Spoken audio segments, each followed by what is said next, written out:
This video sponsored by Educast. Educastல வந்து பாத்தீங்கன்னா skill paste courses வந்து எக்கச்சக்கமா இருக்கு. அதுல வந்து பாத்தீங்கன்னா டிஜிட்டல் மார்க்கெட்டிங் கோர்சஸும் ஸ்டாக் மார்க்கெட்டும் கோடிங்கும் எல்லாமே வந்து சொல்லி கொடுத்துட்டு இருக்காங்க. ஸோ இந்த கோர்சஸ்ல நீங்க ஜாயின் பண்ணா உங்களுக்கு வந்து தமிழ் மற்றும் இங்கிலீஷ்ல வந்து 2 லாங்குவேஜ் வந்து அவைலபிளா இருக்கு. இதை நீங்க தேவைப்படுறவங்க வந்து யூஸ் பண்ணிக்கலாம். மேலும் வந்து பாத்தீங்கன்னா இவங்க வந்து இப்போதைக்கு ஆஃபர்ஸ் வந்து நிறைய கொடுத்துட்டு இருக்காங்க எல்லா கோர்சஸுமே. தேவைப்படுறவங்க கண்டிப்பா ஜாயின் பண்ணி உங்க கரியரை இம்ப்ரூவ் பண்ணிக்கோங்க. The struggle to find courses that truly speak your language, it's finally over. Welcome to EduQuest, where learning is made just for you. At EduQuest, we bring you a wide range of online courses, from career building programs to skill boosting masterclasses, all in your regional language.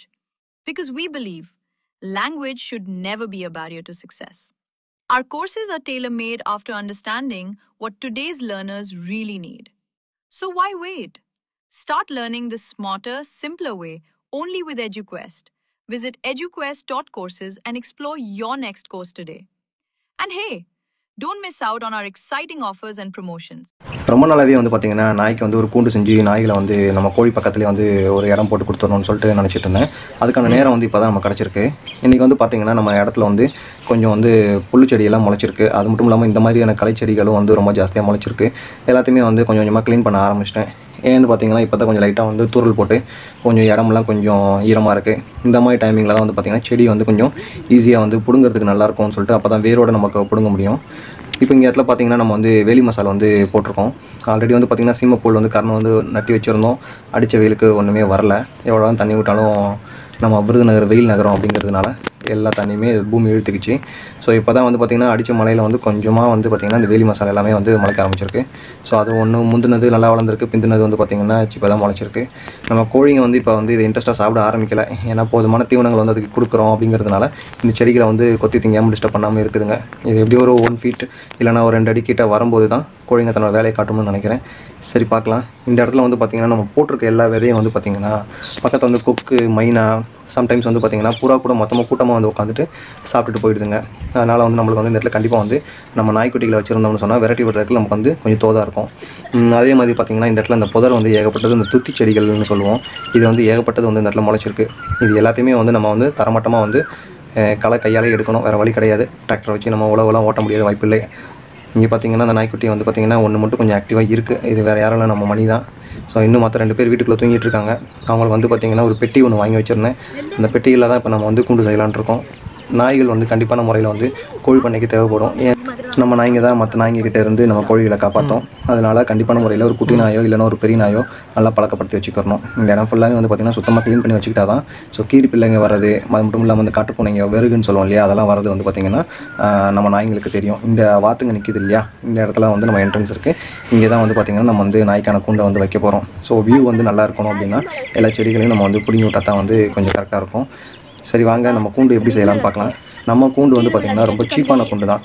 வெறும் ஒரு 400 ரூபாயிலே வந்து நம்ம வந்து முடிச்சிட்டோம். என்னென்னு பார்த்தீங்கன்னாக்கா மரப்பெட்டிகள்லாம் நம்ம வந்து வாங்கியிருக்கோம். சரிங்களா, இந்த மரப்பெட்டிகள்லாம் பார்த்திங்கன்னா நான் வந்து ஒரு புறா கூண்டு செய்கிறதுக்காக நான் வாங்கி வச்சுருந்தேன். முதல்ல வந்து நமக்கு வந்து வீடுகளில் வந்து புறா வளர்க்கக்கூடாதுன்னு சொன்னாங்க. ஸோ பக்கத்தில் வந்து இது காடுகள் மாதிரி இருக்கிறதுனால இங்கே வந்து நம்ம புறா வச்சுக்கலாம்னு சொல்லி வீட்டில் பர்மிஷன் கேட்டிருந்தேன். சரின்னு கொடுத்துட்டாங்க. ஆனால் 1 வருஷம் ஆகியும் நம்மளை வந்து புறா வந்து வளர்க்க விடலை. சரி ஓகே, சும்மா தானே இருக்குது, இதை வச்சு நம்ம நாய்க்கு கூண்டு செய்யலாமேன்னு சொல்லி வச்சுருக்கோம். உங்கள் எல்லாருக்குமே தெரியும் இந்த பெட்டியில் தான் வந்து நம்ம நாய்க்குட்டிங்க வந்து படுத்துருக்கோம். அடியில் சுமார் 2 செங்கல் வச்சு இந்த பெட்டியை வச்சுருப்பேன். கிட்டத்தட்ட இந்த பெட்டி எல்லாம் வந்து பார்த்திங்கன்னா ஒரு 100-150க்கு அவ்வளோதான் ரேட்டு. எல்லாம் ஸ்க்ராப்பில் போட வேண்டியது தான். எல்லா மிஷின் பார்ட்ஸ் எல்லாமே வந்து பார்த்திங்கன்னா இந்த மாதிரி பெட்டிகள்லாம் வந்து இண்டஸ்ட்ரி கம்பெனிகளுக்கு வந்து வந்துட்டுருக்கோம். அங்கே வந்து அவங்க ஸ்க்ராப்பில் போடுறது நம்ம வந்து ஒரு 100-200 ரூபாய் அதிகபட்சம் நம்ம வந்து எடுத்து கொண்டு வந்து வச்சுக்கலாம். ஆட்டோ செலவு வந்து பார்த்திங்கன்னா ஒரு 500 ரூபாய் ஆகும்னு வச்சுக்கோங்களேன். ஸோ நம்ம நியர்பையில் எல்லா கம்பெனிலுமே கிடைக்கும். இதெல்லாம் பார்த்திங்கன்னா கிட்டத்தட்ட பல வருஷங்கள் ஆகிடுச்சு. ஸோ உள்ள ஏகப்பட்ட பெருச்சாலியெல்லாம் வந்து பார்த்திங்கன்னா குடும்பம் நடத்திக்கிட்டு இருக்குது. ஸோ இந்த பெட்டிகளை வந்து பார்த்திங்கன்னா ரெடிமேடாக அப்படி இருக்குது. நம்ம இதை ஒன்றுமே டிஸ்டர்ப் பண்ண போகிறதே கிடையாது. அப்படியே வந்து பார்த்திங்கனாக்கா தூக்கி கொண்டு போய் அங்கே வச்சுருந்தா கல் மேலே வந்து நம்ம அப்படியே வச்சிட போகிறோம். ஸோ நம்ம வந்து இப்போதைக்கு வந்து பார்த்திங்கன்னா 5 பெட்டிகள் இருக்குது. ஒன்று வந்து பார்த்திங்கன்னா நம்ம கோழி குஞ்சு வச்சு வளர்த்துட்ருக்கோம். மீதி இருக்க 4 பெட்டிகளையும் கொண்டு போய் வந்து நம்ம வந்து அந்த இடத்துல வச்சு கூண்டு மாதிரி ரெடி செஞ்சிடலாம். இது கரையான் பிடிக்கும், மழையிலையும் நனையும். ஸோ அதனால் கொஞ்சம் சேஃபாக தான் வச்சுக்கணும். சரிங்களா, ஸோ நம்ம வந்து பார்த்திங்கனாக்கா ஒரு 4-5 சைஸ் கல் எடுத்து உடகல்லுன்னு சொல்லுவோம், அதை வந்து வச்சுட்டு அதுக்கு மேலே வந்து பார்த்திங்கன்னா நம்ம ஃபென்சிங்க்கு யூஸ் பண்ணுற அந்த தூண்கல் இருக்கும் சரிங்களா, அந்த கல்லை வந்து வச்சுட்டு அது மேலே வந்து மேலே பார்த்த மாதிரி ஒரு பாக்ஸை வந்து வச்சாச்சு. ஸோ இந்த பாக்ஸ் எல்லாம் வந்து பார்த்திங்கன்னா மழையில் நனைஞ்சிச்சுன்னா போயிடும். ஸோ இதை கவர் பண்ணுறதுக்கு வந்து பார்த்திங்கனாக்கா தகரம் அடிக்கலாம், அப்படி இல்லைனாக்கா பேனல் ஷீட் வாங்கி போடலாம், அப்படி இல்லைன்னா நம்ம வந்து ரெடிமேடாக அதாவது இருந்துச்சின்னு சொன்னால் தார்பாய் கொண்டு வந்து போட்டு விடலாம், அப்படி இல்லைனாக்கா ஹாஸ்பிட்டல் ஷீட்டு வாங்கி நம்ம அந்த ஹாஸ்பிட்டல் ஷீட்டை வந்து நம்ம போட்டு விட்டுறலாம் சரிங்களா. ஸோ இந்த 4 ஐடியா நான் யோசிச்சிருக்கேன். நீங்கள் எந்த ஐடியா வந்து பெஸ்ட்டாக இருக்கும்னு எனக்கு சஜஸ்ட் பண்ணுறீங்கன்னு மறக்காமல் கமெண்ட்டில் சொல்லிட்டு போங்க. ஸோ இந்த ஐடியா ஒர்க் அவுட் ஆகுமான்னு தெரியல, ஆனால் எனக்கு தெரிஞ்சு வந்து இல்லை கரையான் வந்து கிட்டத்தட்ட ஒரு வருஷத்துக்குள்ளே வந்து பிடிச்சிருந்தோம் என்னன்னு நினைக்கிறேன். ஸோ சிமெண்ட் தரையில் இருந்துச்சு, அதனால் வந்து கரையான் பெருசாக பிடிக்கல. இந்த கரம்ப மண் அப்படிங்கிறதுனால கண்டிப்பாக வந்து கரையாறதுக்கான வாய்ப்பு இருக்குது. அதே மாதிரி வந்து பார்த்திங்கன்னா அடியில் கொஞ்சம் இடம் கொடுத்துருக்கேன், ஏன்னு பார்த்தீங்கன்னா மழை தண்ணி வந்து படாமல் இருக்கிறதுக்காக தான். அது மட்டும் இல்லாமல் கோழிகள் அடியில் போய் உட்காந்துச்சுன்னா இருக்கிற கரையானை பிடிச்சி தின்றோம் அப்படின்னு சொல்லிட்டு. இந்த பெட்டி வந்து பார்த்திங்கனாக்கா ஒரு 4x3 அப்படின்ற சைஸில் இருக்குது.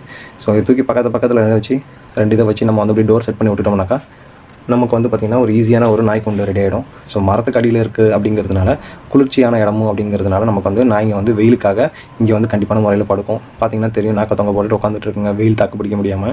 ஸோ இந்த இடத்துல இருந்துச்சின்னு சொன்னால் நம்ம டாக் வந்து சேஃபாக இருக்கும். அது மட்டும் இல்லாமல் நம்ம கோழிகளையும் வந்து நம்ம நாய்க்குட்டிங்க சேஃபாக பார்த்துக்கிறோம். ஸோ நம்மக்கிட்ட வந்து வேறு ஐடியா கிடையாது, அதனால் சீப்பான இந்த கூண்டு முறை தான் வந்து நம்ம வந்து பயன்படுத்த போகிறோம். இந்த இடத்துல வந்து பார்த்திங்கன்னா ஒரு பக்கம் மட்டும் டோர் வச்சுட்டு கொஞ்சம் ஹிஞ்சஸ் வாங்கி செட் பண்ணி வச்சுட்டோம்னா உள்ளே போய் டாக் போய் படுத்துக்கிறோம். ஸோ கீழ் ஹாஃப் ஓப்பன் பண்ணலாமா மேல் ஹாஃப் ஓப்பன் பண்ணலாமான்னு தெரியல. ஸோ நான் மேலே தான் ஓப்பன் பண்ணலான்னு பார்க்குறேன். ஓகேங்களா, உள்ளே போய் படுத்துக்கிறோம். என்னால் நல்லா தான் இருக்குது. காலங்காத்தால் ஒரு 1 hour 2 hour தான் வெயில் எல்லாம் அடிக்குது, மற்ற நேரம்லாம் சூப்பராக இருக்குது. நீங்கள் வந்து நம்மளே கூட உள்ளே போய் இந்த பெட்டியில் படுத்துக்கலாம் போல், அந்த அளவுக்கு தான் நம்மளுக்கு இந்த பெட்டியோட ஃபினிஷிங்லாம் பயங்கரமாக இருக்குது. ஸோ இந்த பெட்டிலாம் பார்த்திங்கன்னா சும்மா ஒரு டெம்பரவரியான பெட்டிகள் தான், ஆனால் நம்ம மேலே வந்து கவர் பண்ணி வச்சுக்கிட்டோம் அப்படின்னாக்கா ஒரு 2-3 years வந்து லைஃப் வரும். ஸோ ரொம்ப சீப்பான டாக் ஹவுஸ் தான் இது. ஸோ இதோட ஃபினிஷிங் வந்து பார்த்திங்கன்னா நெக்ஸ்ட் வீடியோவில் வந்து நான் உங்களுக்கு வந்து காட்டுறேன். இப்போதைக்கு வந்து பார்த்திங்கன்னா பவர் சப்ளை இல்லாததுனால என்னால் வந்து ட்ரில்லிங் மிஷினையோ மற்ற கட்டிங் மிஷினையோ வச்சு கட் பண்ணி நீட்டாக வந்து செய்ய முடியல. சரி, இப்போதைக்கு வந்து நம்ம வீடு க்ளீன் பண்ணுறதுனால நம்ம கொஞ்சம் அவசரமாக எடுத்து வச்சாச்சு. இந்த வீடியோ உங்களுக்கு பிடிச்சிருந்தா கண்டிப்பாக லைக் பண்ணுங்கள்.